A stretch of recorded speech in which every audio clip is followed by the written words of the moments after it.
ওয়াল মুসিররু বিল কুরআন কাল মুসিররি বিস সাদাকা।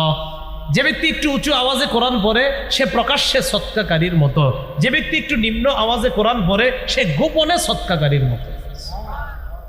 তাহলে কোরআন দুই ভাবে পড়া যায়। সহিহ বুখারীর বর্ণনা 5011 নম্বর হাদিস। এই হাদিসের বর্ণনাকারী বারা ইবনে আযিব রাদিয়াল্লাহু তাআলা তিনি বলেন, কানা রাজুলুন ইয়াকরাউ সূরাতাল কাহফি। এক ব্যক্তি সূরা কাহফ তেলাওয়াত করছিল। কোন সূরা? কাহফ। ওয়া ইলা জানিবিহি হিসানুন মারবুতুন বিশাতানাইন। ওই ব্যক্তির পাশে তার দুইটা ঘোড়া আছে, তার একটা ঘোড়া রশি দিয়ে বাঁধা, তার একটা ঘোড়া আছে দুইটা রশি দিয়ে বাঁধা ঘোড়াটা। তো উনি যখন কোরআন তেলাওয়াত করতেছে, ফাতাগাশাতু সাহাবা, ওই ঘোড়ার উপরে আকাশের মেঘ আইসা তারে ছায়া দিতেছে, ঘোড়ারে এটা মেঘের মতো দেখা যাইতেছে। এটা বুখারীর বর্ণনা। আর